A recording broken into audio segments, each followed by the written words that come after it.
আমি তাকায় তাকায় দেখেছি বাবায় কোমরে মাজায় গামছা লাগায় মানুষের বাড়ি কাজ করে খানা নিয়ে আসে।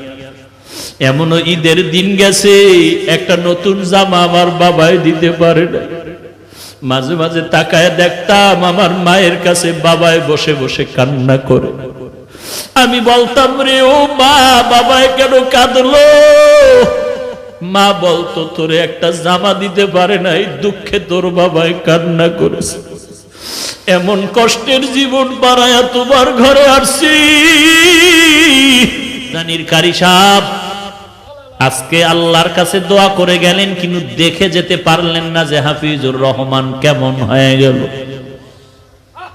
আমার হাত আর তার হাত এক জায়গায় নিয়ে এইভাবে উঠায়া উজানি বৈশা ঘরে বৈশা দোয়া করতেন, আল্লাহ আমার হাতের সাথে ওর হাতটাও তুমি কবুল করে নেও। আমি চাই ও ভালো একজন আলেম হবে আর একটা বড় মাদ্রাসা করবে। আজকে ঢাকার শহরে রমজানের শেষের দিকে মাদ্রাসা ঢালাই দিলাম 7,500 স্কয়ার ফিট ছাদ। মাদ্রাসা চলতেছে, কিন্তু কারি সাহেব দেখে যেতে পারলেন না সেই দোয়ার মাদ্রাসা। আমার বাবা মা জীবনে ভালো এলেম অর্জন করতে পারেনি, মাদ্রাসায় পড়তে পারেনি। কষ্ট করে করে, কত কষ্ট করে করে লেখাপড়া শিখাইলে, মাদ্রাসায় পড়াইলেন। আমার চাচা দাদা বলেছিলেন আর পড়ান লাগবে না, ছেড়ে দাও। আমার বাবায় যদি ঠান্ডা হয়ে যাইতেন, খোদার কসম এই পথে আর আসার কোনো সৌভাগ্য হতো না।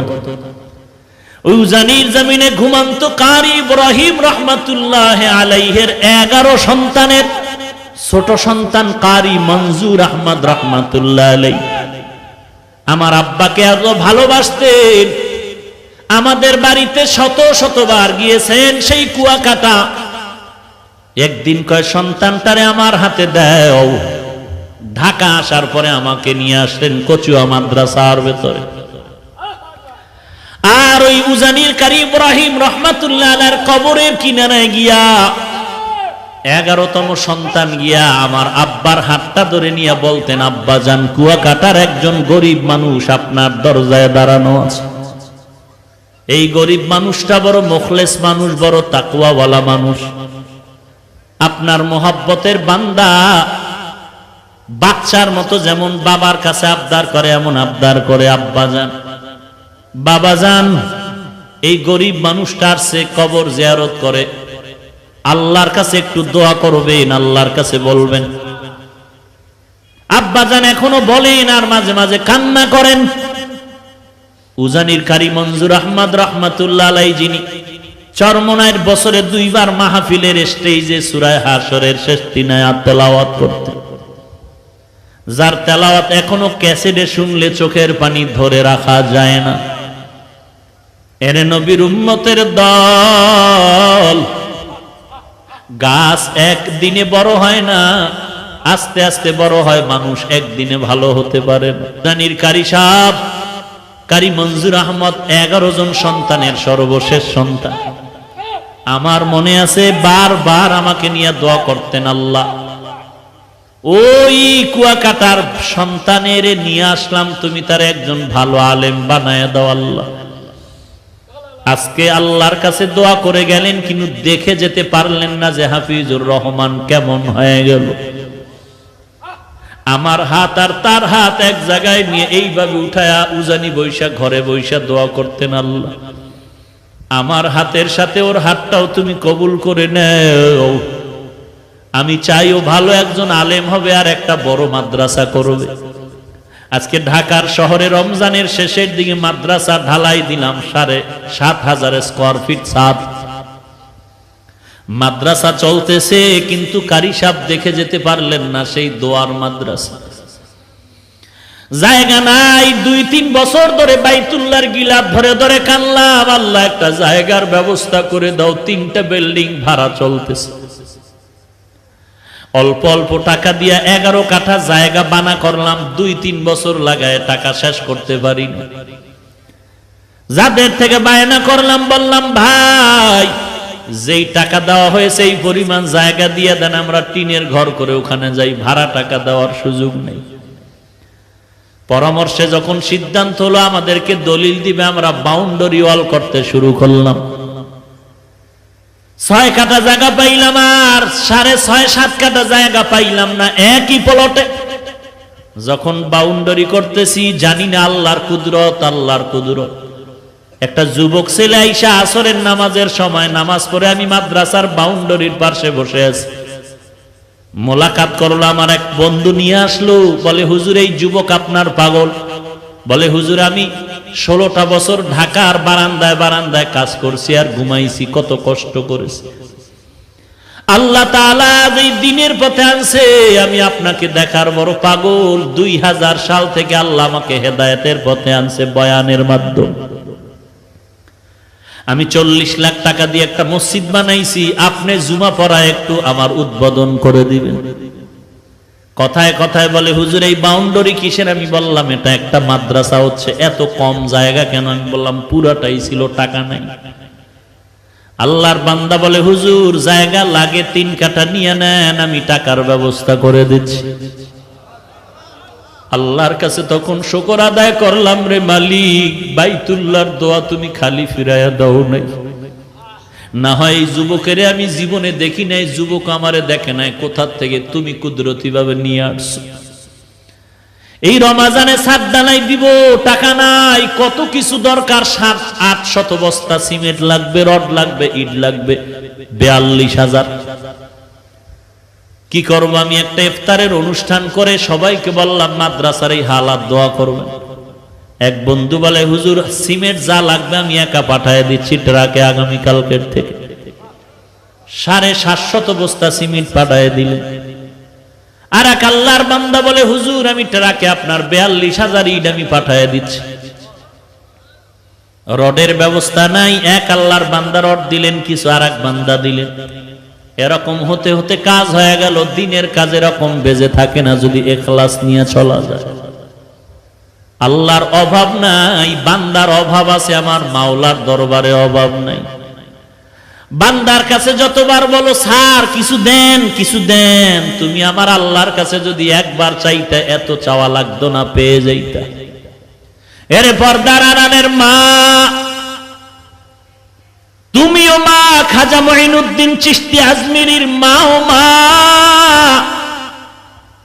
ও কচুয়া এলাকার মা তুমিও মা, বড় পীর আব্দুল কাদের জিলানীর মাও মা, কারি ইব্রাহিম রহমাতুল্লাহ আলাইহির মাও মা।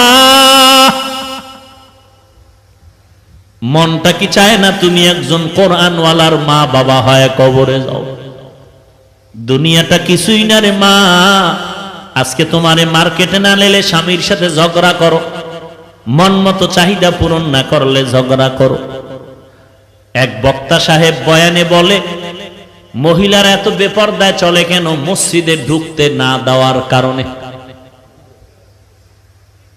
এখন তো ইসলামের ব্যানারওয়ালা ধান্দাবাজের অভাব নাই তো। আহা, বলে মহিলাদেরকে মসজিদে ঢুকাও, পুরুষের পাশাপাশি মহিলাদের নামাজের ব্যবস্থা করে দাও। বক্তা সাহেব বলে মহিলাদেরকে মসজিদে ঢুকার সুযোগ না দেওয়ার কারণে মহিলারা বেপরদায় চলে। আমি জবাব দিয়া বললাম আমাদের গোষ্ঠী শুদ্ধ বহু হাজার লাখ ওলামায়ে কেরাম যারা হকের পথে আছে, এদের স্ত্রীরা তো কোনোদিন মসজিদে যায় না, বরং অনেক হাজী সাহেবদের স্ত্রীরা হজে গিয়া বেপরদায় বাইতুল্লাহ দৌড়ায়। অথচ আমাদের মা, আমাদের চাচিদের নিয়ে হজ করলাম, আলহামদুলিল্লাহ আমাদের মা চাচির চেহারাটা মক্কায় বসিয়াও কেউ দেখতে পারে না। আর ওই চাপাবাজের দলেরা মেয়ে নিয়া, মহিলাদের নিয়ে হজে গিয়া কয় চেহারা খোলা রাখা যাবে, ফতুয়া একটু তিল পাইয়া তাল বানায়া পুরা বেপরদায় চলে, গুনাহ হয় খবর নাই, ফতুয়াবাজি করে। এরে নবীর উম্মতের দল, এরে পর্দার আড়ালের মা, তুমি একজন নারী হিসাবেই দুনিয়াতে বেঁচে থাকার জন্য আল্লাহ পাঠান নাই। তুমি একটা সন্তানের মা হিসাবেই পরিচয় দিলে চলবে না রে মা। তুমি একজন স্বামীর স্ত্রী পরিচয় দিলেই যথেষ্ট হবে না রে মা। তুমি একজন মায়ের কাছে সমাজ আর জাতি অনেক কিছু পাওনাদার।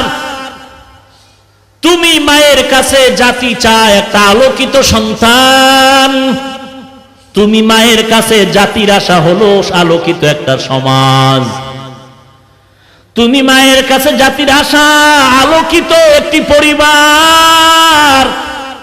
ও পর্দার আড়ালের মা, তুমি যদি আলোকিত সন্তান দুনিয়াতে উপহার দিতে চাও, তুমি মা যদি একজন আলোকিত সন্তানের মাধ্যমে সমাজ আলোকিত করতে চাও, মা তোমার অনেক ত্যাগ স্বীকার করতে হবে, যেমন ত্যাগ স্বীকার করেছিলেন খাজা মঈনুদ্দিন চিশতি আজমিরির মা।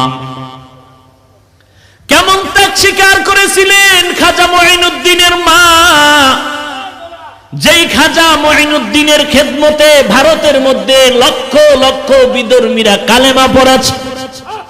খাজা মঈনুদ্দিনকে মা ডেকে বলে, রে সন্তান, তুই মঈনুদ্দিন এত দামি হওয়ার পেছনে আমি মায়ের ত্যাগ কত তুই জানো? আমি মা তোকে যতদিন গর্ভ ধারণ করেছি, আমি মা এক রাত্র ঘুমাই নাই, সারা রাত্র সেজদায় পড়ে কান্না করেছি। তুই দুনিয়াতে আসার পর আমি মা তোকে এক ফোঁটা দুধও আমি তোর মুখে দেই নাই ওযু ব্যতীত। এক ফোঁটা দুধ আমি তোর মুখে বিনা ওযুতে দেই নাই। এরে আম্মা জান, বলো তোমার গর্ভের সন্তান নিয়া আল্লাহর কাছে কতবার কান্না করেছো, দোয়া করেছো, আল্লাহ আমার গর্ভের সন্তান তুমি আদর্শবানওয়ালা সন্তান হিসেবে কবুল করে নাও, সমাজের আলোকিত সন্তান দান করে দাও। ও আল্লাহ, তুমি আমার সন্তানটারে খাজা মঈনুদ্দিনের মতো বানায় দাও, তুমি আমার সন্তানটারে ইমাম গজালির মতো বানায় দাও। ও মা, একটু জবাব দাও নিজের বিবেকের কাছে। তোমার সন্তানটা দুনিয়াতে আসার পর তুমি বাচ্চাটারে দুগ্ধ পান করাইছো, বলো মা তুমি ওযু সহকারে দরকার নাই, তুমি একটু মোহাব্বতের নজরে বাচ্চাটাকে পর্দার আড়ালে দুধ পান করিয়েছো কিনা? না রে মা, দেখা গেল বাচ্চাটারে তুমি কোলের মধ্যে নিয়ে দুগ্ধ দিয়েছো আর ওদিকে টেলিভিশনের নাচ গান দেখতেছিলে। এরে আম্মা জান, আজকে যত সন্তান দেখো জমিনের মধ্যে সুনাম অর্জন করে চলছে, প্রত্যেকটা সন্তানের পেছনে খবর নেও তার মা বাবা ভালো হওয়ার কারণে এই সম্মান। মা বাবার ত্যাগের বিনিময়ে ভালো সন্তান। তুমিও মা আজকে তোমার বেপরদায় না নিলে, মার্কেটে ঘুরতে না গেলে তোমার মন বেজার, ঈদের খুশি আনন্দ নাই। অথচ বলো এই দেশের হক্কানি আলেম ওলামাদেরকে তাকায় দেখো, কচুয়াওয়ালাদেরকে তো বুঝানোর জন্য বাহিরে কোথাও যাওয়া লাগবে না। উজানির সোহবত প্রাপ্ত পরিবারগুলোর দিকে তাকাও, এদের নারীরা কোনোদিন বেপর্দায় চলে না, মার্কেটে যায় না, মসজিদেও যায় না। তাহলে এরা মার্কেটে যায় না কেন? মসজিদে না যাওয়ার কারণে এরা পর্দা করে এমন কিছু নাকি? আসলে বেপর্দায় নারীরা চলার কারণ মসজিদ না, কারণ হলো আল্লাহর ভয় নাই।